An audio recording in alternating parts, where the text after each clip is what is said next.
Hi, Let everybody. me be your halo. What's up? How are we all doing today? I think every stream should just start like, there's this fun podcast to listen to where every Well, podcast I begins with I don't the plan it out or anything. I literally just like whatever lyric I'm feeling in the moment is what y'all are gonna hear. okay, that works. Like, this one where the guy just yells a random word. So I feel like, Jordan, you yelling a random lyric of a Eurovision song, success. But You yeah, know what? I'm gonna keep that up actually. Next season I'm gonna do that too. yeah. Well, welcome to the Eurovision Fam stream. We've got Yeah. a lot to get through today. It's gonna be a little more relaxed. It's not gonna be like the last couple of weeks that we had where we're just like constantly coming through. I'm of course really loud stuff on Twitter and on the YouTube channel. And hmm you're watching the Eurovision Fan stream. Do you want to introduce yourself? Yeah. Hi guys. Shortcake ESC here. You also know me as Jordan from the Eurovision Fam site, and we have a lot of stuff to talk to you guys about. So it is the excuse me, we just saw the end of a national final season, the last three songs to be selected via, and the broadcaster's TV programs have been selected for Portugal, Sweden, and Iceland. But before we get into that, and some of the analysis for, I believe, pot six of the Eurovision songs that we're going to be analyzing, I'm just going to talk to you guys a little bit about the articles that we just recently have. So, you might notice if you look at the site that I published the follow-up article to my Sanremo article that I put out regarding Mahmoud's coming back in participation is Brividi, The Revenge of Soldi, Part 2, Sanremo, and song number 9 at Eurovision. So basically, in this article, I talk about what Sanremo was like, how how the Eurovision sphere has been influenced by a show like Sanremo, and further, I asked the question, can Mahmoud and Blanco win Eurovision and give Italy their double with Brividi? Being song number 9 can have an influence in that, but I think it's just a discussion that we can all openly have because, I mean, generally, it's really hard to determine who the winner is going to be. Other than that, we also have some other articles that we had recently put up for Eurovision Explained and Eurovision 101. So, do you want to get into that just a little bit briefly, and I can touch it? One second, because someone in the chat is saying they're having technical issues. Stefania, dramatic. Oh, yeah, Stefania Dramaticati or Dramaticata. I think there's some slight technical issues. I don't know if it's supposed to be like that, but I'm letting you know. What's happening? Are you getting like a weird Yeah. feedback sound? Because it might be something on my end I can fix very easily. Mm. Well, I don't mean to cut you off, Jordan. I just wanted to. Cause yeah, on your end, it sounds like your audio isn't the clearest. So I wonder if if, that's the issue. if that's the problem, give me 1 second. I'll fix it. I bet it's these new headphones. I All right. haven't quite gotten Well, everything set up right. while you do that, I can continue on the what the site, what our recent uploads in terms of writing on the site, where hopefully they can hear me. But while Lily is getting that set up, we have some new articles on the site, as I was saying. So, our editor in chief, Miss Boss herself, has written, Alicia Michelle is her name. She has written, The American Song Contest has arrived, an American Eurovision fan thinks. So basically, this is kind of taking a deeper look into the American Song Contest, which we're going to be seeing the first show of this coming Monday, okay, and kind of what the further implications of that could be by taking a Eurovision style show to the States. We also have Eurovision Explained, who should you be on the lookout for, countries to watch at Eurovision 2022, where we have kind of a broader look at who can win the contest and the devices they need in order to get the victory. For Eurovision Explained, is the contest political? This is an article that I wrote to kind of piggyback off of the video that Lily put out, and it was a wonderful video, by the way.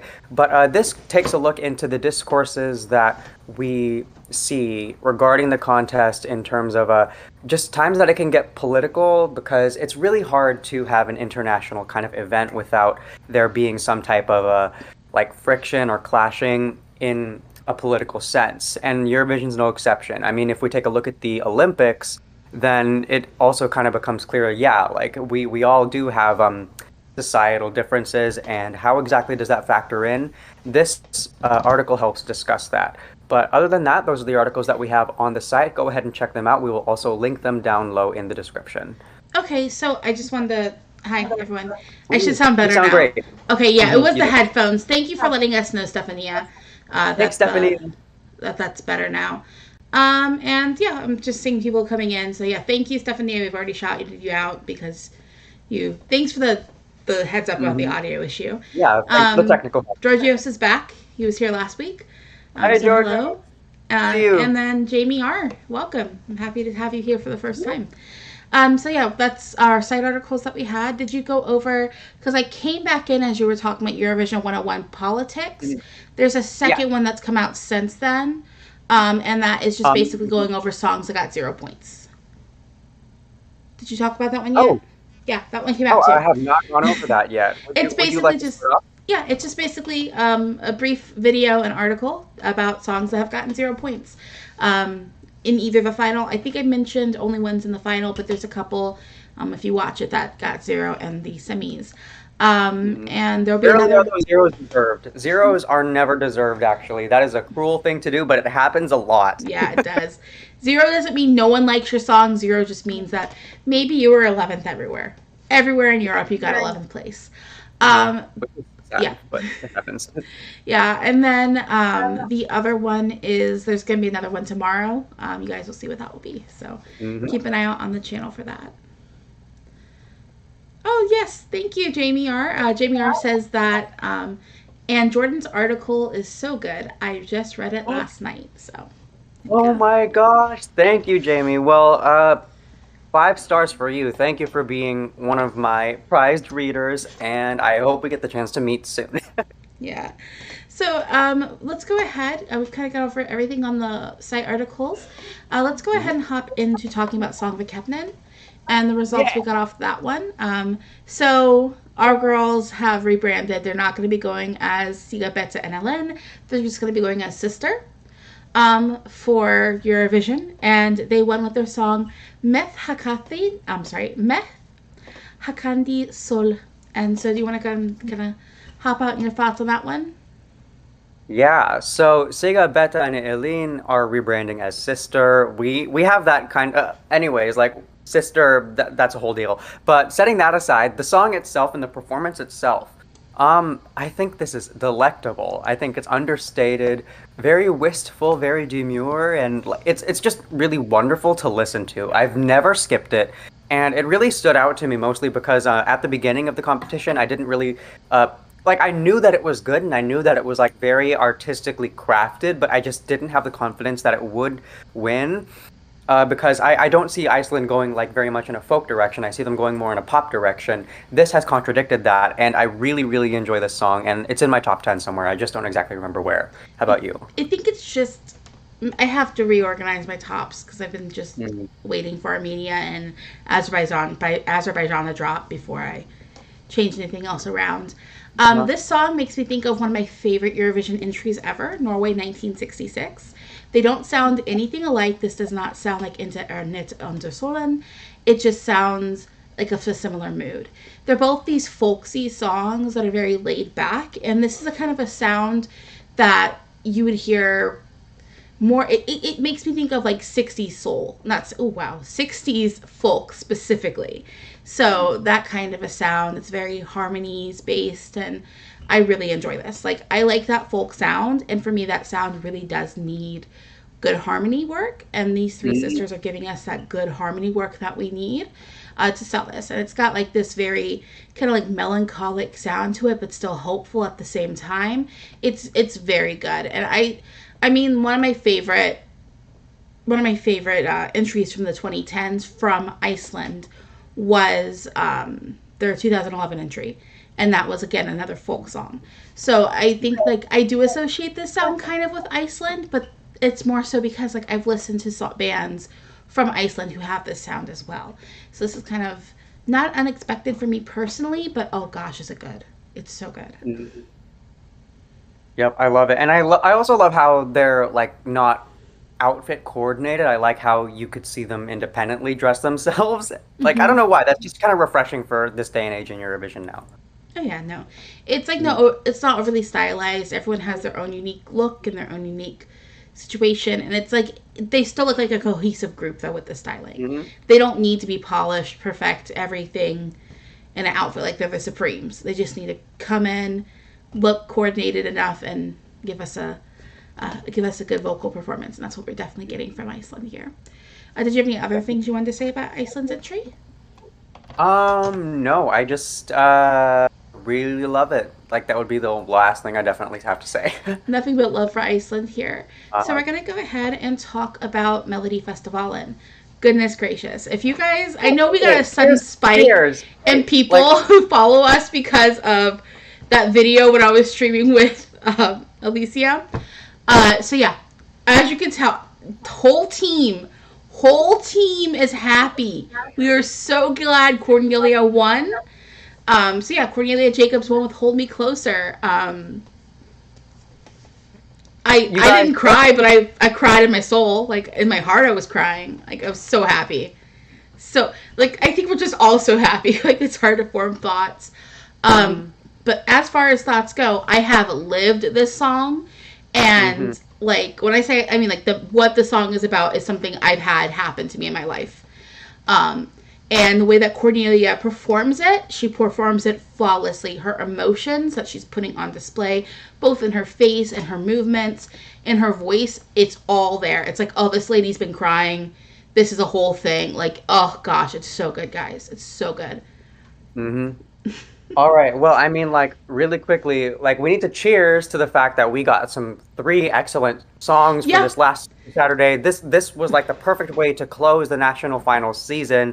Hold Me Closer, we got on the last day of national final season, and I was so, like you said, everybody was just satisfied. This was unexpected for Sweden, because let's remember, this is the country that picked Franz in the 2016 lineup. Like, Sweden does not have a very good track record with picking the songs that they should pick, or at least in popular outsider opinion, which includes ours. This time it did happen, and it is a little bit more contested now that she won Melodifestivalen, because I've seen an opinion, actually, this is Devin Adarami's opinion from Wiwi Blogs, if anyone's familiar with their site. He described that Cornelia, he doesn't exactly think is the best vocalist for the song. I completely disagree. I like the rasp in it. I like the kind of, like, scream delivery. There's just something, like, just so wholesome about her voice specifically with this song that I think can carry her into the top 3 in the final. Oh yeah, no, at this point Sweden's in contention to win. You don't have to have a perfect vocal to sell a song, for me personally. I mean, we'll talk about him one day, but, like, there's somebody in my top 3 who cannot sing very well. But you don't have to have a good vocal to sell it. Like, there's a song by Tom Waits. I think it's called A Christmas Card from a Hooker in St. Louis or something like that. It's a whole thing. It's a song, and the vocal is so bad on it. Like, it's physically not pleasant to listen to, but it needs it for that song. You're like, listen, it's just like this sad, horrible, washed up situation, and it's like, it works for the song and the performance. But yeah, I want to just shout out a couple comments. Like Jamie R says, first time in ages, we all stand Sweden. 100% agree. 100% agree with that. I did not think that would happen in my lifetime. And then Andrew Johnson says, juries came to the rescue. I knew I saw it coming, but Anders getting 3.5 million votes. Okay. Anders. Thank you, juries. Like, people talk trash about the juries, but juries are needed sometimes. Like, I've talked trash about the Swedish juries. Specifically in 2005, I'm still not over it. I was even watching Eurovision in 2005. But I am very concerned with the fact that, the Swedish public, no, not the Swedish public, the juries decided to send Las Vegas over Hallamig. I'm always willing to fight with people about that one. Las Vegas was bad, by the way. Like, let's remember. Las Vegas was not good, y'all. Yes, so Stefania Dramacata says that Hold Me Closer reminds me of Dancing on My Own by Robin. Yes. Yes, it does. Yes. I said that last week. Sound. Thank you. I said that last week. It does. They don't sound the same, but they got that same mood and that same, like, very Swedish. It's a very Swedish kind of, like, bassy, synthy kind of, like, sound. There's like a little 808, I think, in there too. It's very specifically a Swedish sound that Robin has, that Cornelia has duplicated in her own artistic way. Yeah, it's like when I hear, oh gosh, it's up there with that one. Because it's like, I like a breakup song where you're just kind of like standing there and you're like, what confusion, what am I supposed to be doing at this point here? So yeah, we're going to go ahead and move on from Sweden, and we are going to start talking about Festival da Canção and the results we got from that show with MARO winning with Saudade, Saudade, Saudade. Do you want to start off with what you think, Jordan? Yeah. So, Saudade, Saudade. Okay, I'll be honest, you guys. Before the live shows, I was not a fan of this song, and I didn't listen to the studio going into it. But now, having seen the performance, having listened to a couple versions of the studio, I love it. This is a top 10 contender in my books. And like the Portuguese flavor in it is so strong, not even just because it's using a specifically Portuguese word that's not translatable into any other language, but also just the sound itself. It feels just so soft, so clean and clear. It literally is just like sparkling water in the way that it just exists. I love it so much. And this is another song that I don't ever really see myself skipping. It has improved drastically, and I'm glad that it did because it's just, I love it. So here's the thing I like about Festival da Canção. I trust Portugal. Yes. And even when Portugal chooses a song that's not in my top 3, I trust Portugal to choose a good song that's going to work. Just Portugal is going to do what Portugal's going to want to do. I'm personally shocked it took them this long to send a song called Saudade. Let's be honest. That's like the most it's very Portuguese. But I like this. It's like I heard somebody I don't remember who it was who described it as feeling like they were being bathed in the sunlight of sadness. And it's like I want to say I'd have to find her on Twitter, but there's a Portuguese person who said that. Send that to me because I need to find her. I know that gave me chills. I know. I forget what team she works on, but I'll have to find it and like link it because it's such a good quote. And like it sounds like you're being bathed in a sunlight of sadness, and it works. It's sad, it's melancholic, but it still feels warm and comforting. It suits the sound suits the word saudade. You know? And I think that even though, she wasn't in my top 3, MARO sells it to me, and I'm happy that we've got it going to Eurovision. Me too. It doesn't need much. Like, the song really is just that good, and it is ready. Okay, and 1 second, because someone did say, Andrew Johnson did point out that they could see Saudade. Saudade could pull off a Portugal 2021, but also Portugal 2018 or 2019. No idea. That's the thing with Portugal. You don't know. Like, it depends on what everyone else is feeling on the night. I have no idea. I think that, like, honestly, I do still think that 2018 was robbed. Oh, yeah. Ujardim deserved to be up there. That song I can't listen to because it makes me cry. Like, I listen to it, but it makes me sob like a baby. And, like, it's so good, though. Like, I love Ujardim. And, like, I don't speak Portuguese, but I feel Portuguese. Like, when Claudia is singing. And Telemovish, again, robbed. Like, that song was pure art. Like, even Medo de Sentir was robbed, even though it didn't get to perform. Robbed. Yeah. And then, like, last year, I'm so happy people got Portugal last year. I'm like, it wasn't on my radar. I'm like, why is Portugal sending a song in English? What's happening?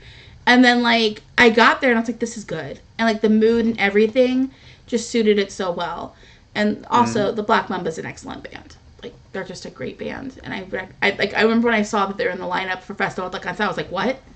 No, what are they doing there? So, yeah, like, it's one of those things that Portugal's going to Portugal, and this is Portugaling, so let's see if the rest of Europe gets it. Yeah, I really hope they do. Like, seriously, this is the kind of song that they should not miss out on at all. Oh, yeah, not at all. So, we're going to go ahead and start hopping into us talking about the songs from Pot 6. We just kind of want to explain what our criteria are and what we're going to be judging these songs by. So, do you want to go ahead and hop off, Jordan? Yeah. So, you guys, This is basically the beginning of our next section of the Eurovision preseason, which is we're going to be analyzing the songs in each pot going into the show. So we're not going to be analyzing the semifinals, but the pots that they were selected from in order to be allocated to the semifinals. So here's how we're going to analyze them. It'll go roughly like this. So the first thing we're going to take a look at is lyrical content. So basically, do we like the lyrics? Do they fit the song? How well are they executed in the song? Following that, we'll take a look at production and genre. So like we're gonna like listen in and hone in on just kind of the other wavelengths of the song and give our opinion there. The third element we're going to be discussing is whether or not the song has unique features or elements characteristic to it that set it apart from the other entries in the lineup. Basically, if we had to describe the song as being different than the rest of the lineup, what makes it different? Excuse me, my throat is struggling today. How well can it be performed live is the next thing we're going to take a look at. And we're going to contend with that in that it's going to be another lens through which we kind of like take a look at the song from the 3 minutes it is on stage, not necessarily just the studio cut. The sixth question is, would we stream the song? So basically, would we consume it privately? Would we show other people the song? What's the likeliness of us doing that? And the final piece of this puzzle is, would this song qualify for the final? We're probably going to have kind of a list that's everywhere before we sort all these pots out, because it's really hard to determine the qualifiers at this current moment, but we do have opinions nonetheless. So with that explained, it's going to become clearer when we actually get into the songs and start having this process, and then like we're going to more just so get in the rhythm of it. But using this as a jumping point, we have the the previous host country that we're going to be taking a look at. So the song from the Netherlands, De Diepte by Esteen. Do you want to give your thoughts on lyrics? Honestly, this is gorgeous lyrically. Like, this song works for me. Like, reading through it, it suits the mood, it suits the sound. This song has a folksy feel to it too. Like I had mentioned, like a folky sound. And this suits that sound, and it suits that lyrical the lyrics fit in to the sound very well. It's very laid back, it's very chill, but it's also very emotional, and you can see vulnerability in the lyrical content. Like, when you're watching the music video, the point where she's like climbing in the fridge, that makes sense when you look at the lyrics, because at that point in the song, she's singing about how she's going to hide under the table and do something very childish and, you know, that sort of thing. So you're getting a peek into who Esteen is as an artist with the lyrics. And I really do, not as an artist, as a person, above being just an artist. There's a vulnerability there that the lyrics really lend well to. Absolutely. And I'm just going to go back to what you were saying and when she was going into the fridge and the whole concept of kind of like hiding. So the verse here, I'm just going to kind of like breeze through it really quick. I'm hiding under the table and I hope that you'll find me. I've been waiting all night. Oh, I'm acting childish. I'm biting my tongue again, and I know you do too. By God, what else can I do? When is it enough? You guys, I consume a lot of poetry. This is an awesome, amazing poem. And the fact that we got it in Dutch first, and I really still enjoy it, like, to this level. Rarely do we get an experience like this in Eurovision. I love the fact that it is in Dutch to start off with, but even when it's translated into English, I do notice, like, an extreme sensitivity that's just... You just melt into it. And I really think that this is a song with possibly the strongest lyrics of the competition. It's definitely up there. We've got some good lyrics this year. I'm sorry. Like, we've got some good stuff happening lyrically that you just wouldn't expect from Eurovision. Maybe it's because more people are singing in their own languages than English, like from, before when we used to have some strange things happening lyrically. But that's kind of... that's the lyrics. And that ties well into the genre kind of situation that we're judging these songs on as well. Because I do think the lyrics do suit the genre, and the choices made in the production also do suit the lyrical content. So it's a very good marriage of both. Yeah, and like the fact that we're not even using the poem as the hook of the song, like the hoo, like that's not even a lyric, but it's a hook, and like it just draws you in even more to the lyrics. It accents it really well. And the production, it doesn't have a lot. It's a lot, definitely more acoustic, not so much electronic, but that on its own is really Dutch. It's a very, very Dutch kind of production style. And it works. It just really works. I don't have like a complaint about the production genre, the way that it like complements the No. lyrical content. And I also like would say that bleeds into unique elements. The Yeah. fact that we do have that hook that has nothing to do with the lyrics. Yeah. They both become stronger because of the fact. Yeah, like the ooh, like I was editing videos last night and I had to keep listening to that over and over and over again. Like honestly, when you're editing video and you have to go back and check audio and then make sure your tracking is correct for what you're doing, it can get really tiring hearing the same like short clip over and over again. But here it doesn't get tiring. I'm like just like ooh, ah. I woke up and that's what I was singing when I got up this morning, and I've kind of been humming it in my head, and it sticks with you. Like that's a good hook that it doesn't need words. Anyone can go ooh ah, you know what I mean? Yeah. Yeah. So I think that's a positive thing for it because that's going to be in your head, and if that's what you're seeing in the recap every few minutes, you're like, oh, that's the song that I kind of been humming. So I think that's a Yeah, positive you will thing for remember it. that. All right. Mhm. Now whether or not we would stream this, I think is the next element here. Really Oh, quick, sorry. there was one I skipped over. How well can it be performed live? I have not seen a live performance, but I know there is one up. I have. It's good. She can perform it Really? live. Okay, Yes. good. She can That's all we perform it need. live. Yeah. And the way it was staged, if they stuck with that kind of idea with the staging, it would work really well for it. So, I did see like the grid with lasers. Like I saw a clip of that, and that looked really good. If they stuck with that, then yeah, they're gonna definitely gun for and a top 10 there's spot. good movement with the camera, and like the lasers don't just stay stagnant. It's like there's good movement. So yeah, Hmm. if they stuck with that idea, positive, and she can sing it well. So that's another positive. Perfect. Um, Would we stream this? Absolutely, yes, and I'm showing it to other people too. I have already started streaming it. So kind of when we were going up, like, because one of our criteria we're going to be talking about is, do we think the song would qualify or not? Mhm. I like to look at people who don't watch Eurovision or don't follow Eurovision, and I kind of send them videos like, hey, what do you think about this? I did that. I cheated. Sorry. I did that with all the songs we're talking about today, and I sent it to my sister, who she knows of Eurovision. She's related to me, but she's like a casual viewer. She only really watches the semis and the final, and she's not really super into it, but she watches them. And she was like, I like the first thing she said was, I would stream this. So I would stream it myself, Look, and my sister was like, oh yeah, I would stream this. Like, and like I would let you know if it's bad because I always turn stuff off that's bad. I'm like, I know you do. mhm. So I would stream it, and my people I asked would stream it as well. Yep, exactly. Last piece of the puzzle. Would this song qualify for the final? Yes. The answer, like, I feel like is a solid yes. Yeah, unless something goes very very wrong in Turin. I'm like, where are we going?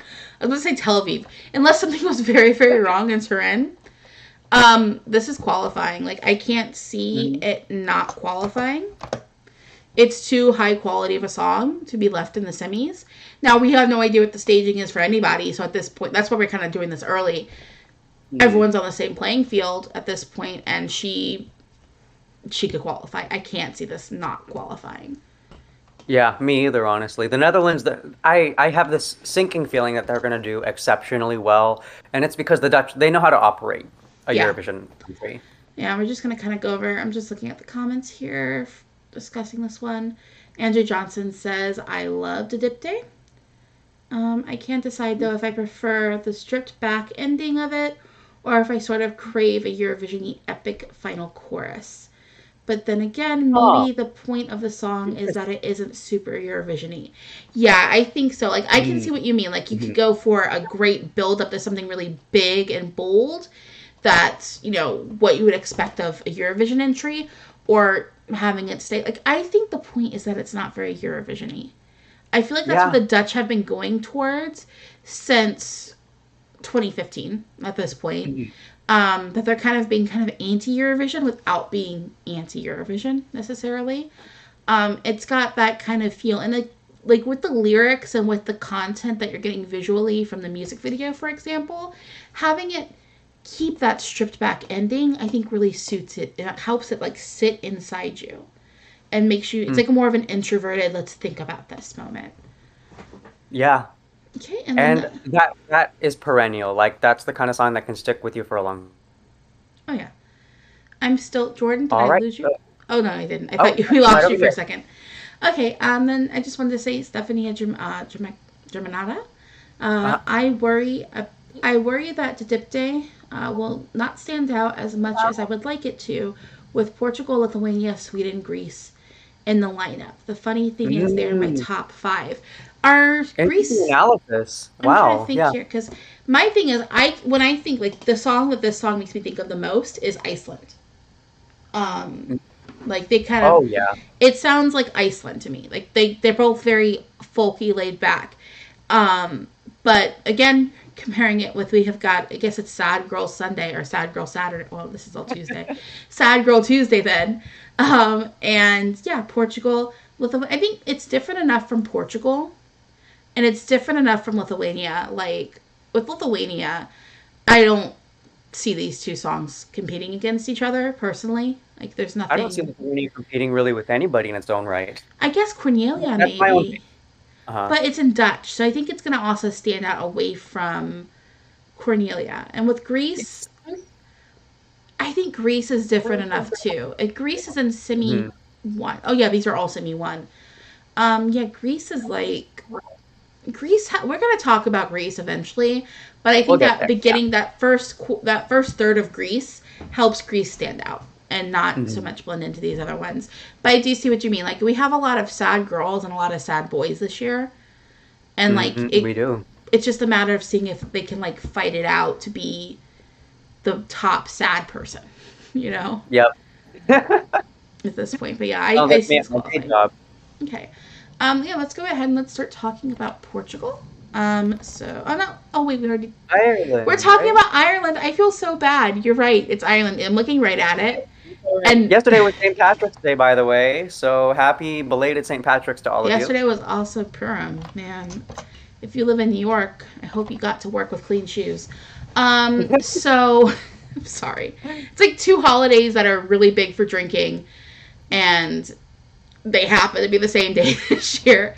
So we're going to talk about Ireland and Brooke. Lyric content. So these are like school lyrics, basically. Yeah. Okay, really quickly, I'm just going to debrief. The other songs that we're going to talk about today all have the same vibe, quote unquote, in that they feel like ESL songs. Like they kind of feel like songs that someone's like learning English for the first time, and it's like, okay, like what's all the vocabulary I can get? Ireland, Belgium, Austria, the Czech Republic, and Switzerland all have like the simplest English lyrics, and I'm not saying that to like drag on them. I'm just saying that like it there is a lot of like carryover here. And with Ireland, I see like I'm getting sick of you now. That's rich. Hey, stupid. I don't know. Like I like it. Don't get me wrong. I like the lyrics of the song, but they are very simple and very to the point. There isn't a lot of metaphor going on.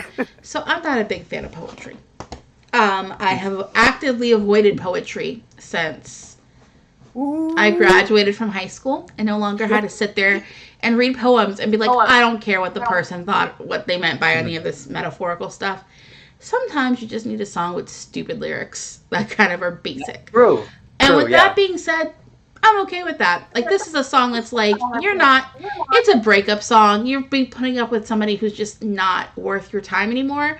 Why should I why should I think about, like, good words to use? I'm going to be basic. I'm like, you're stupid. Bye. Like, I'm not going to bust out my, like, good vocabulary for you. It's not worth my time. So, yeah, that's rich. You're going to cry for hours? Because I'm leaving you. Bye. Don't send me flowers. Oh, gosh, you rhymed hours and flowers. You know what? It's better than fire and desire, so I'm okay. That is true. Production and genre. So this is like strutty. It kind of feels like 2014 fresh pop. Not necessarily in a bad way. I think it's actually like in a pretty good way. It is pop though, I would say. It is a pop song and it has traditional pop elements. Yeah, it's a pop song, pop production, pop lyrical content, pop. It's pop. I love pop. I'm here for pop. We need more pop girlies. New for Ireland. I'm so Ireland happy. doesn't do pop. I'm so happy I have a pop filter on because I'm saying pop so much, but it's doing its job. Sorry, I don't want to hit that anymore. Yeah, no. Everything works. Nothing about it negatively stands out.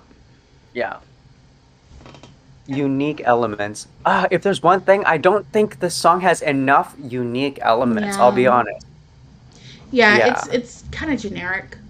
It's generic pop. There's nothing about it that's like, well, let's toss in a fiddle, or let's toss in. Oh goodness, I'm thinking about a fiddle remix of That's Rich, and that's gonna be in my head for the next. Someone's gonna do that at some point. Heck someone's yeah, gonna I do hope that. so. Yeah. I hope so too. Yeah, it's a pop song. Like there's nothing. I don't want to say there's nothing special about it because I really do enjoy it, and I think that Brooke carries this song well. But there's nothing about it that makes me go, "Oh, that was an interesting choice." That actually bleeds into the next point. How well can it be performed live? That is the strongest feature of this song, how Brooke performs it. It might not have unique elements in the way it sounds, but I mean, if you've seen her perform it, like during the Late Late Show when she won her national selection, she has charisma, and that's really all you need for this song. Like she hit the nail on the head for it. Like I don't know, because I don't know if it was just the producers were like, we got to make sure Brooke wins. So in the green room, let's be talking to Brooke the whole time. Or if it's just that Brooke is that good. I think it might be that she's just that good and that charming. Yeah, this is fantastic. And you know what? It sounds very Irish. Like her voice, her choices, her styling. I can tell she's from Ireland. I'm like, oh, this is like, you know, one of my Irish girls I used to hang out with. Like, yeah, this is who this is, you know.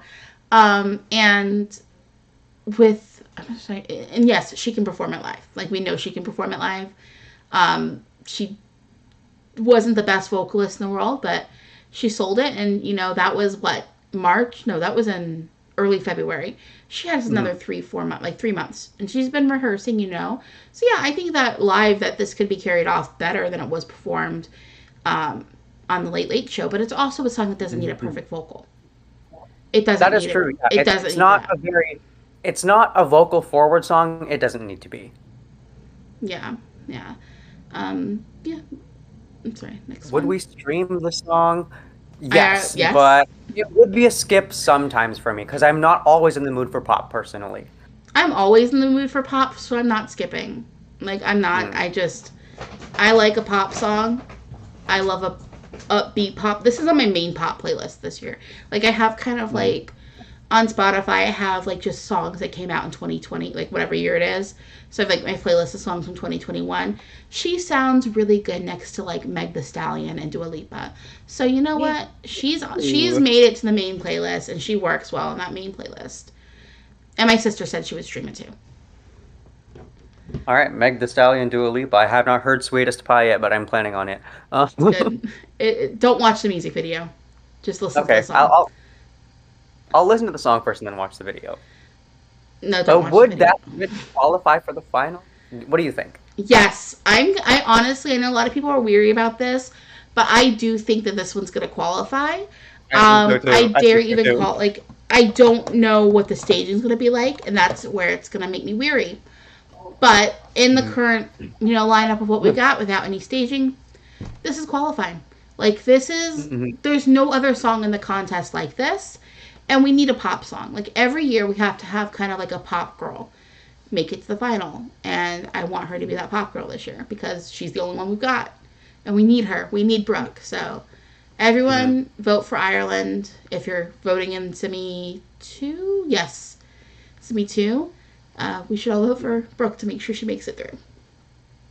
Yeah, like the last time Ireland was in the final, it was 2018 with Mr. Gay Pandering Ryan O'Shaughnessy, but we're going to move past that point. Hopefully Brooke will make it to the final. I mean, generally the Irish act is very personable, and she is so personable. She would be my best friend. I already know that. So, yeah, good luck, Brooke. And we're going to see you in just a little bit, girl. All right, I'm just going to take a look here, making some comments. Georgios Papadopoulos says, Giorgio Papadopoulos. Okay, I messed up at the end. Papadopoulos says, I love Ireland's song. I would love to see it qualifying in the open the final. Oh, that'd be a good opener.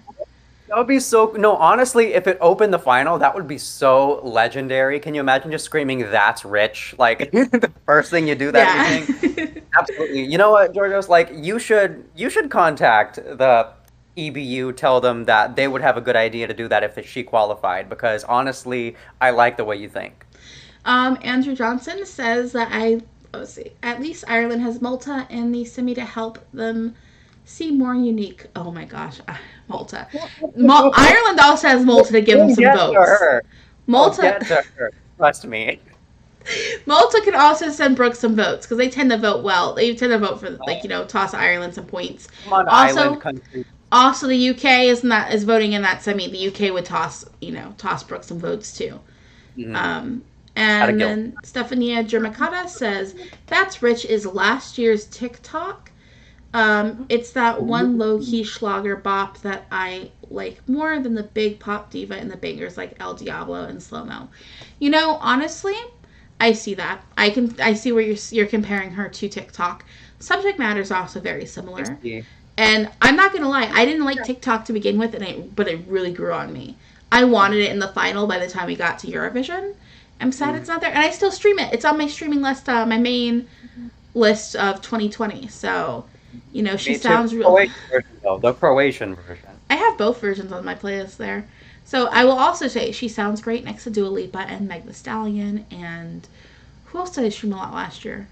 Elton John. I streamed a lot of Elton John last year. He was my most streamed artist last year. I don't know what happened, but just like last year was an Elton John year, and I probably listened to like him every single day. So whatever.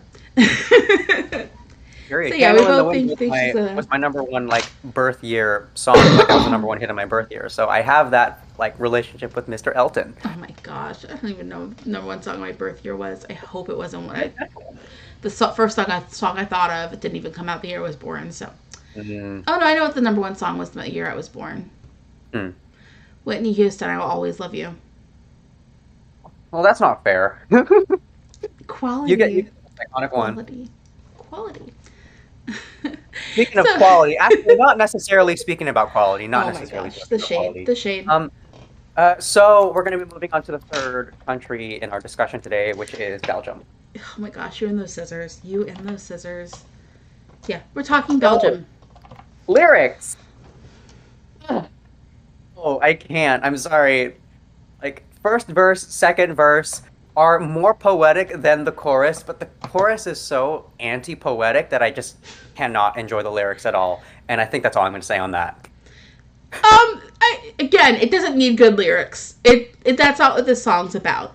Maybe if we're in that slower beginning part, because we're going to now talk about production here.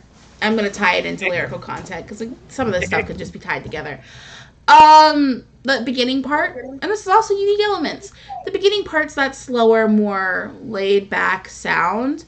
I would like to hear more organ in that. I think that if you put some good church organ-y, I like making organ sounds like I know how to play organ. If you put some of those organ chords in there, I think that could elevate that more, kind of give me more of a soulful feel. If that had better lyrics than the rest of the song, which is then just straight up pop. My sister said it reminded her of that. Oh my gosh, what was the name of that boy band? I'll remember their name later. But she said it kind of reminded her of this black boy band we had back in the early 2000s. And BT3? BTK? I feel like I know who you're talking about, and it's just right on the tip of my tongue. Yeah, it'll pop up in my head later, and I'm going to feel so dumb. Right. Yeah. But yeah, she said it kind of made her think of that once it got to, the actual song part. And, then I thought, you know what this needs? This is, the two elements of it contrast too much, but at least I'm staying engaged during the beginning part. And, I would like more complex lyrics there, but once you're getting up to, it's a straight up, hey, we've broken up, I'm done, I'm not going to miss you, bye, basically. It's the male version of That's Rich. So it doesn't need good lyrics. I think that's a super relaxed thing to say. What do you mean? Oh my. Okay, so the production and genre. I don't know. It kind of gives me like Grand Theft Auto San Andreas commercial. Like, ooh, like this got an edge to it, but not too much because you don't want to get cut. I don't like. I really wish I had something like more positive to say about the product. Oh my gosh, uh, I don't like the production actually. Like setting aside the lyrics, the production doesn't. I don't really feel like it suits the song, and I don't know what kind of genre that I would like pin on this. What genre do you think like would It's hit? trying to be like kind of mildly R&B from the late 90s, early 2000s. Lovely. Um, Yeah, my what's the name next of it? door neighbor said the word R&B and B, and I almost heard it. That's how much R&B is Oh happening in my this. gosh. But it's like a very specific sound. Like, I wish I could remember the name of that band. And BTK is a serial killer, so that's not who I was thinking about. Yeah, not BTK, not BTK. It was like BT3, boy something. I don't know, but it sounds kind of like maybe Usher rejected this song before Confessions came out, like that album. This is Yeah, kind of like like I think between those that's two. Yeah, yeah. because Confessions was 2004. So yeah, this is like 2002 Usher, but like 2002 Usher rejected. So maybe they passed it on to like Omarion or like. Not But a then Mario. I'm sorry. Do you? I'm just bringing up Omarion now. I mean, like I don't see why that wouldn't be like a less I don't see why that would be like a bad way to B2K. B2K. Oh my gosh. Omarion was in B2K. There we go. I did not know Marion was in B2K. Sorry, that was loud. Yeah, that I just thought of the name of the band after I thought of Omarion. I was like, yeah, B2K, that was it. All right. Unique elements, I don't personally think it has any.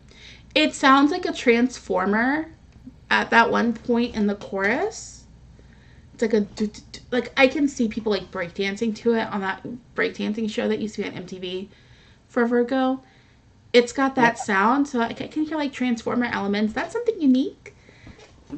Well, I mean, yeah, I hope in that sense, I can't super notice it right now, but I hope they highlight that when it's performed. By the way, Yeah, how well can it be performed live? I have no idea. I've never heard him sing live.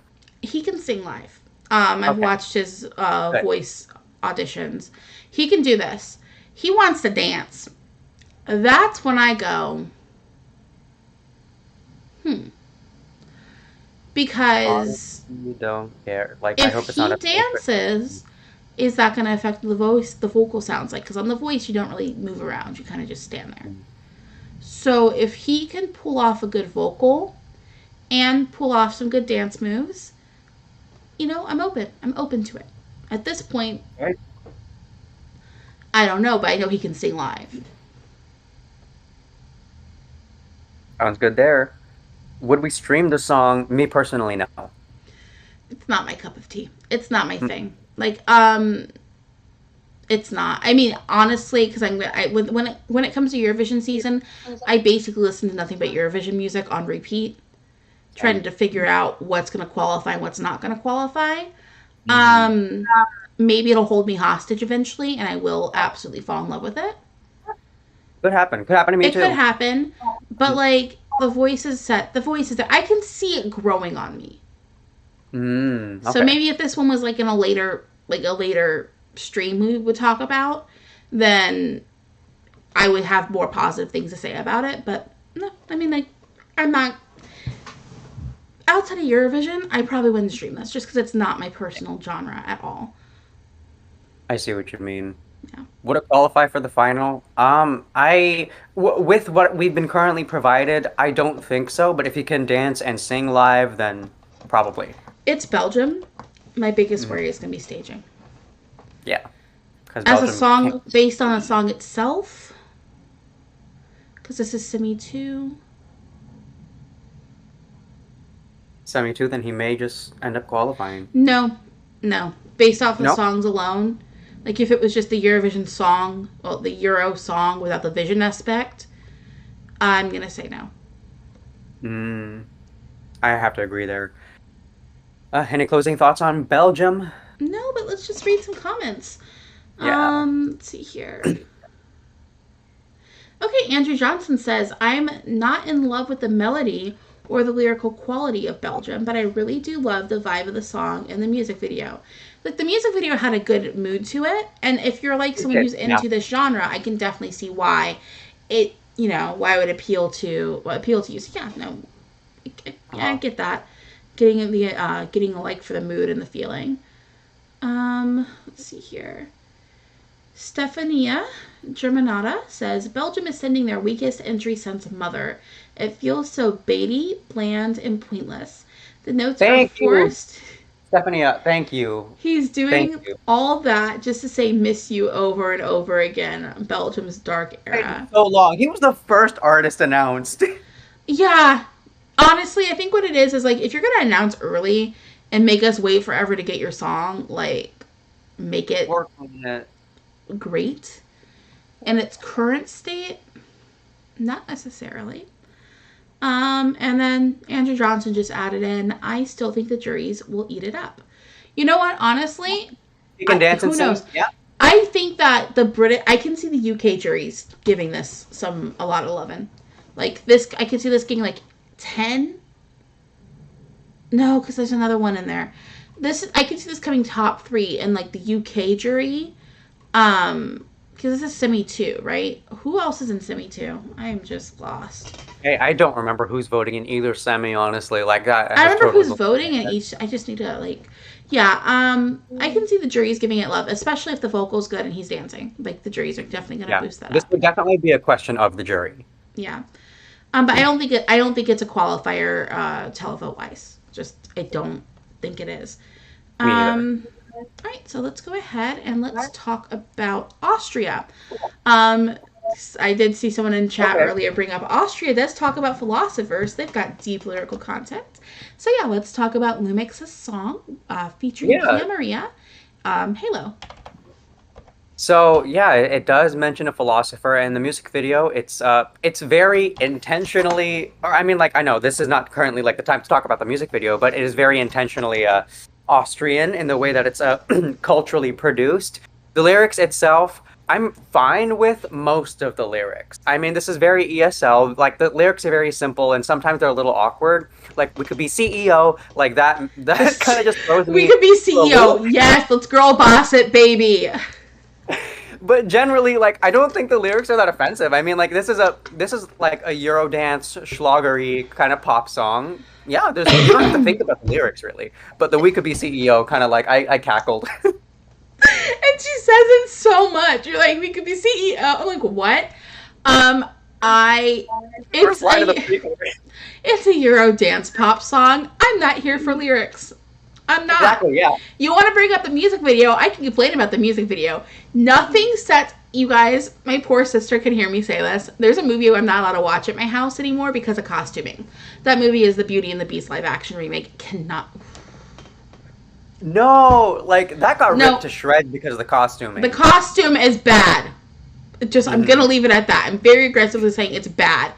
But this is a music video. Music videos can have cheap, bad costuming that's not historically accurate. I'm okay with it. I saw that freaking him on that dress and I'm like, nope. What year is it? Austria, tell me what year. If you are curious though, fun fact about the Austrian royal court when they still existed, that every person, like if you were from a country and you were Austrian, your uniform at court was what Austrians stereotypically thought people from your place would wear. You couldn't wear court dress, so you would wear whatever the stereotype of what they thought you dressed like based off of where you lived was. And I feel like that might be happening here, just a smidgen. But it's weird, but it's like also like what? It's like the people who like were from like, because the Austro-Hungarian Empire. So like if you weren't from Austria or Hungary, they just made you wear what the stereotype of dress from your region was. It's all dehumanizing and weird. And yeah, I'm sorry. I like costumes. I like historical dress. This is fun facts about me because I'm not talking about the song. I don't like the song. We need to do like costume and his like costume analysis like as like a thing as a part of the panels like at some point if we have time for that. I do not like the song. I don't like the song. I don't like the song. I don't like this genre. I like this song better than other songs in the genre because it's been watered down for Eurovision. The lyrical content doesn't matter. The production, it's electronic pop. It's giving me that production it needs to have. Unique elements, there aren't any because it's just this like electronic pop song I'm not into. Like, I don't like Europop. Like, this song sounds like what Americans assume all European music sounds like. Yes, it does, and I do agree with that. Mm-hmm. I just don't like this sound. I'm not into it. I do enjoy this more than I thought I would. I'm not going to lie. But yeah, I'm sorry. And I wouldn't stream it if you can't tell. My sister would, though, because she likes electronic music like this. How well can it be performed live? No one knows. No one has a single idea. Is Pia Maria even real? That's the mystery. People were saying, like, is she like a manifestation of an idea? Honestly, if like Austria somehow managed to make like a pop idol, like if she's basically like Austria's answer to Hatsune Miku, yes, I would love that. How great would that be? Honestly, like Vocaloid spelled with a W, but like oh my God. No, Yes. but if that is the case, then pop right off, because I like when Vocaloid was a thing, like I was all about that. I don't like Vocaloids, but they also make kind of like Eurobeatsy electronic music. Yeah, it is very a Europop kind of sound. It's definitely the like more Europoppy side of J-pop, which like weirdly J-pop can get into every so often. There's a Eurobeats Disney album that I own, even though I hate this genre of music. What? It's a Japanese What does that even Eurobeats mean? remix of Disney songs. It is insanity. It's on YouTube. You can find it. Oh my God, you need to send that to me. I Because need to it see goes that. like... It's so... I have it. My family hates it. It's like not my genre, but I own it for some reason. Yeah, sorry. Just... oh my gosh.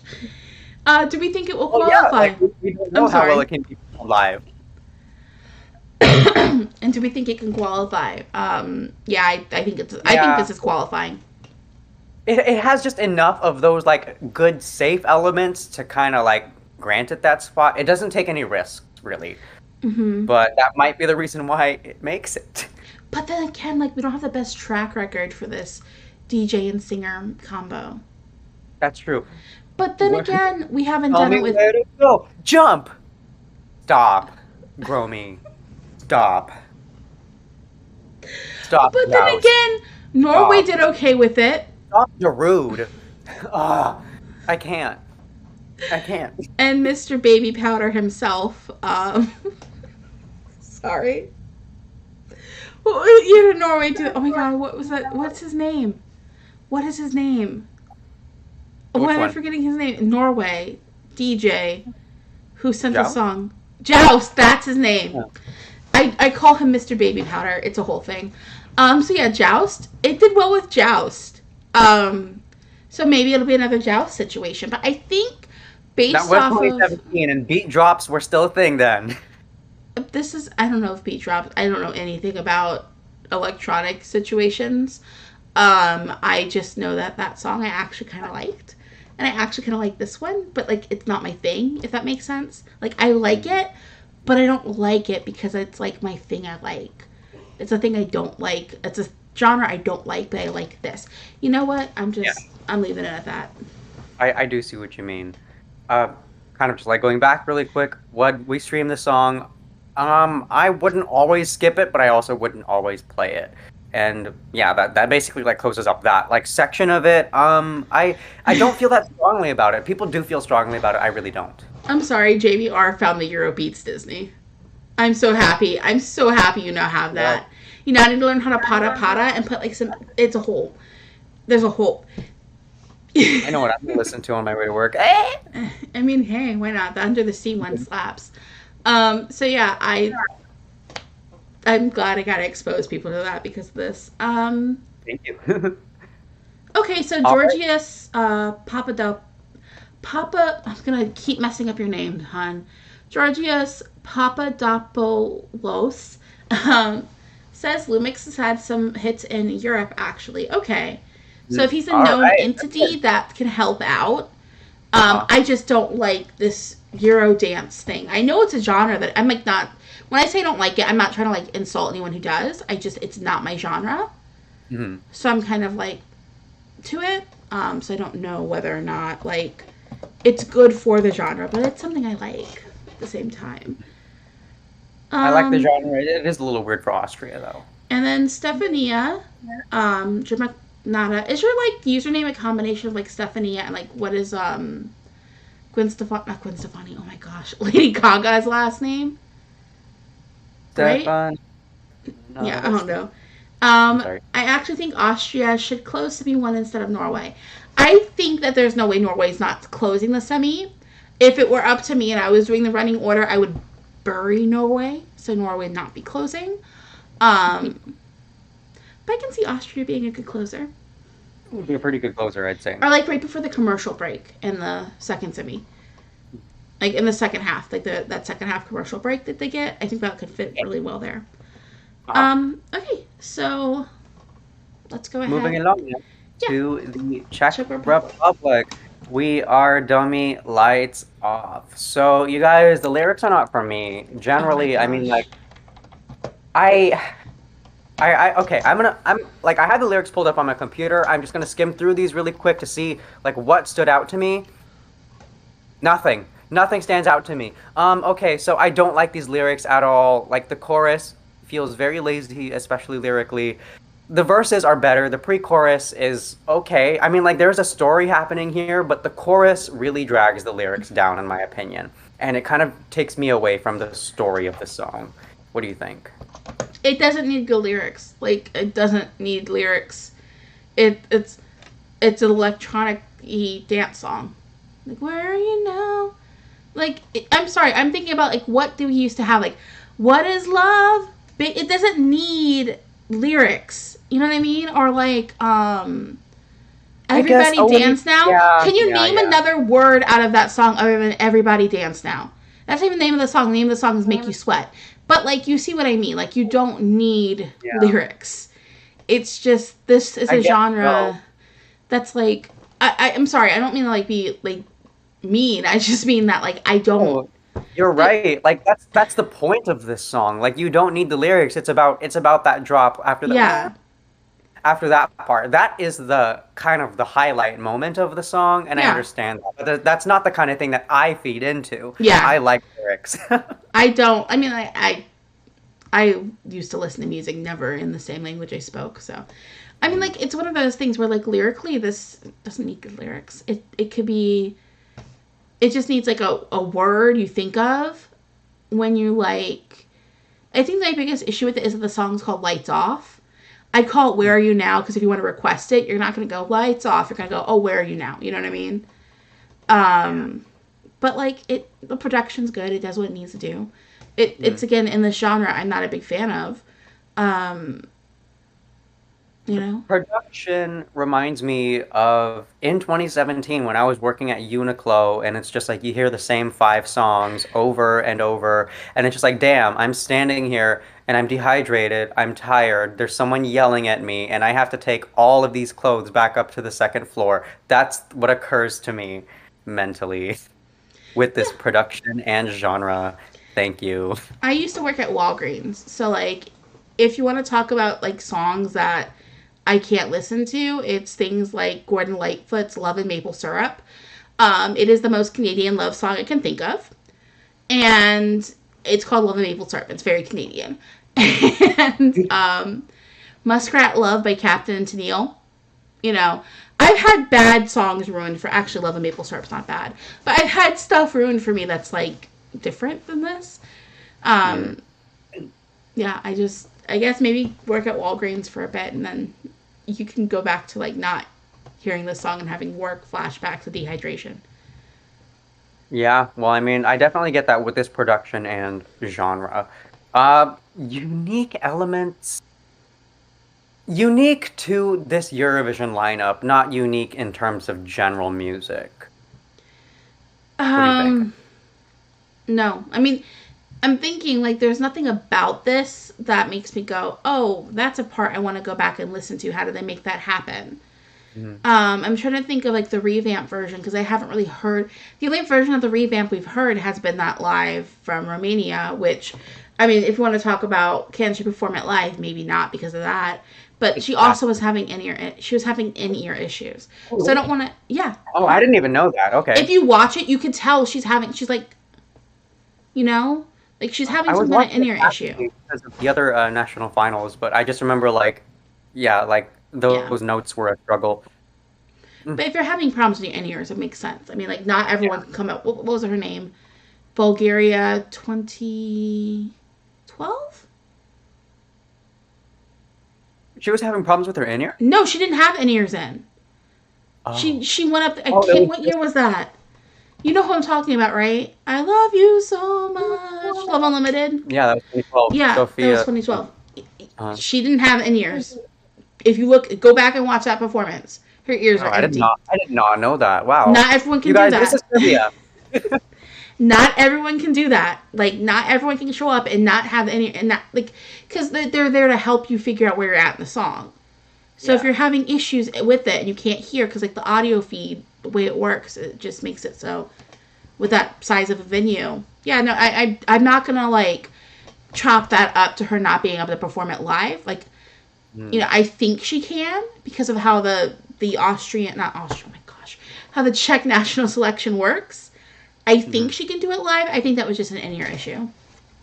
Okay. Well, yeah, I mean, I would look forward to that. Like, this could still be fun. I mean, this isn't the type of thing that I listen to, but I know that this is loved in the community. Like, this is very...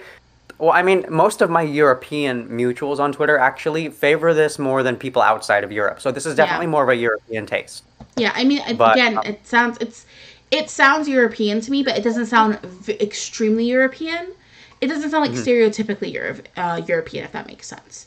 Like, this not is more so much like Austria, which is like so European, drowning in it. Yeah, exactly. So I can tell it's from Europe, but like it doesn't sound. Yeah, I think that makes sense. No, I mean, I can't really see any of these unique elements in there. Then like when we stream it, I stream it. I actually like this more than I like Austria. Because I can kind of put it on and, like, be doing something else, and I don't have to think about it. No. Yeah. That's my answer. And will this qualify for the final? This is one I'm a little less... I don't know. Because if this is in Semi 2 or Semi 1. You know, I had this all written down, and then... I'm really bad at remembering, like, who's in the semi before they actually get to the semi. I know, and then, like, once we have, like, the lineup, I'll have the whole running order memorized in, like, 2 days. Yeah, same. Yeah, I think, because I don't want to be like, oh, yeah, this, because at this point, I don't want to be like, oh, it qualifies. I can see this qualifying, but I can also see it not qualifying. It's going to come down to the staging. I think it's like with Austria. It's going to come down to the staging, because it's, again, kind of a DJ with a singer. Kind of a... Yeah. Vibe that's going to be happening. We don't have the best track record for this, but audibly this sounds more in line with Joust than it does with Groma or Darude. And it is better that way. Yeah. Yeah. So I'm gonna say yes. I'm gonna go with yes. It's in Semi. It's in the second half of Semi 2. And looking at what else is in the second half of Semi 2, this stands out enough from there. I'm also going to say yes. Yeah, it has enough European appeal to make it, I would say. Yeah. And then next, our last song we're going to be talking about is Switzerland. The song is Boys Do Cry by Marius Bear, which I love his name. I think it's such a great name. Sorry. Yeah, very aesthetic. Yeah. So, how, what's our first criteria? Local content. Lyrically, this is doing what it's... Emotions. God. Emotions. Was it Boys with Emotions? Your Hardest Devotion from, like, what was that? That's a Raven? Yeah. Somewhere. Like, something or It's other. from That's a Raven. Boys with Emotions. Yeah. It's not Melfest, I promise. It's from Disney Channel. I know, it's hard to tell the difference sometimes. Honestly... toxic masculinity, I said it before when the song dropped, is a problem. This song is addressing that issue. Yes. lyrically, it's doing a decent, it's saying basically, like, these bad things happen in the world and boys are gonna cry. And I'm like, yeah, you can't, like, it's, but it also seems kind of conflicting with that at the same time. It's hard to explain. And there's a vulnerability there with, when I was a kid, I used to cry. I'm like, yeah, me too. I cry all the time, hon. So yeah, I just don't know if, lyrically, it's fine. There's nothing in it, like, that stands out positive or negative for me. And I do appreciate the message that we're getting lyrically. I just don't know about the execution necessarily. Yeah, I agree. Like, this is the kind of song that, I mean, the lyrics are kind of a main feature of it, but they also don't take they also don't take a lot of thought in order to access the discourse, like, hidden within it. It is against the idea of toxic masculinity that you should keep your emotions in when you experience them strongly, it's nice to see that message conveyed again. But I personally would have executed it just a little bit differently. But that's just my own kind of like fixation with the writing of it. Yeah, I mean, my biggest thing this song makes me think of, and this is going to kind of ease into our next topic of production and whatnot. It makes me think of, like, John Mayer singing a song that Randy Newman wrote that was rejected for Toy Story 4. Yeah. I was thinking, like, it feels like Toy Story after you watch the movie. It's been like 3 songs into the credits. Now you hear this song and you're still in the theater because you're waiting for something to happen after the credits. Or you're cleaning the theater because that's your job and you're in high school and you hate your job. I never had that job. I have so many classmates who had that job and then hated it. I can't go to the movies anymore. I have no desire to. The last movie I saw in theaters was Cats. It was worth it. It was worth it. Oh, what? I loved it. I love a bad movie. Anyways, that's the feeling I get. Like, there's something about his voice that makes me think of John Mayer. And it hit me when I was, like, torturing my sister with all these songs earlier. This is like if John Mayer was singing a song that Randy Newman wrote. Like, production-wise, it's kind of dated. No, I'm not going to say production-wise, it's fine. Composition-wise, it's kind of dated. It's trying to be timeless and be, okay, this song could have come out at any point between the 1940s and today, but it's not giving me that. It's trying to be timeless. Wow, that's honestly like trying to be because if you listen to it, like listening to the instrumental, I like the instrumental a lot, but the instrumental is making me think of like Dream a Little Dream of Me, specifically the version with Louis Armstrong and Etta Fitzgerald. I'd rather listen to that. So that I go, oh, it's been a while since I've listened to Dream a Little Dream of Me. I turn this off and go listen to that instead. It's like trying to be that romantic jazzy sound, but then it doesn't suit the whole I'm a boy and I'm crying thing. Like if it was a love song element, it'd be fine. I'd probably eat this up, let me be honest. But yeah. But we're not in Portugal. We're not in Portugal. We're not in Portugal. We're not in Portugal. We are in Switzerland. Production and genre.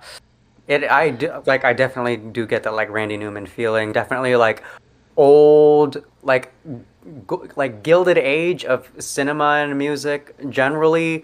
Like is the direction we're going in, but setting that aside, it's boring to me. It's just boring. And following John's tears after these two like very complicated, complex melodical structures going into this one, which is very like A to B, B to C. Like I get it that they're trying to be like stripped back and more approachable and something that's just like I guess more accessible, and that also might be why the song's in English. But I do also think that they forfeited the kind of like artistic swing that we had with the last couple entries. Yeah. I'm sorry, somebody said Tarkill U9. This is Frank Sinatra wannabe. I see that. I'm getting that. Like that's what I'm saying when I say like specifically Louis Armstrong, Etta Fitzgerald singing "Dream a Little Dream of Me." It's trying to be that kind of timeless. It's not hitting timeless. It's giving me my band class is making me do Birdland. Now I'm thinking of jazz dance, because it's a jazz song. I like jazz music. But, you know, there's nothing about that's, like, fresh and exciting. This is like jazz once white people got a hold of it. Like, I don't know how else to phrase it. That's what this is. So let's go on to the next This is bit like of... the jazz that left Harlem, that left Louisiana, went to Switzerland, and decided, like, you know what, I'll spend a summer here. Oh my gosh. That kind of jazz. No, wait, never mind. I'm thinking I can think of a jazz singer, but I was like, he's not a jazz singer, he's an opera singer. And he didn't go to Switzerland, he went somewhere else. But yeah. You know who lives in Switzerland? Tina Turner lives in Switzerland. Fun fact. I did not know that. Yeah. She's Swiss. She's got Swiss citizenship and everything.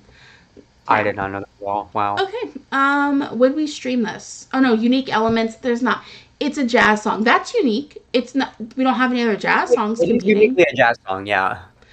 I mean, there's a debate whether or not disco is jazz, but that's a different genre. This is like a sleepy lullaby jazz. That's unique. That wouldn't. I don't think it's gonna make it stand out though, because people aren't gonna go, oh, this is you know what I mean? Like they're either gonna be, oh, I like this, or oh, I don't like this. And jazz grandpas aren't into this. Jazz grandpas would turn this off. I keep saying jazz grandpas as if that makes sense to anybody but me. I had a jazz grandpa. When I was growing up, my grandfather only listened to jazz music, but he didn't listen to this kind of jazz music. He was listening to that free form, like, I can't. Jazz. No, like, yeah, basically. Like that joke in SpongeBob, that's what my grandfather listened to. And then people wonder why I liked punk. Like, people are like, why do you like punk music? I'm like, I grew up on, like, jazz. I don't know how to describe it to you other than jazz and punk are very similar.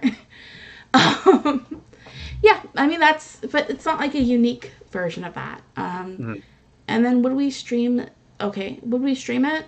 I wouldn't. I'm not planning on it. And do we think it's going to qualify? Oh, sorry. Really quick. How well can it be performed live? We don't know. We don't know. I don't know. But do you know? I have not. To be honest, I'm a bad person for running the stream. Since the song came out, I had no desire to look up anything else Marius has done. It's not like with everyone else who we've been talking about where, like, you know, with Estine, she came out early. Like, we knew she was going to be the singer early enough. I could go through her back catalog. Yeah. With Brooke, she's been on The Voice. I watched, or was it she was on X Factor of Voice. Watch it. Yeah, she can sing. I also saw her perform live. Belgium, watched him on The Voice because he was announced early. Austria, we don't know Pia Maria, to be honest. The Czech Republic, you know, they don't really have much of a back catalog to go through. And with Switzerland, I haven't had, the song came out so late. It came out in that whole batch of a bunch of songs we had, and we got the artist at the same time we got the song. I haven't had a chance to look into anything else he's done. So I don't know if he can perform it live.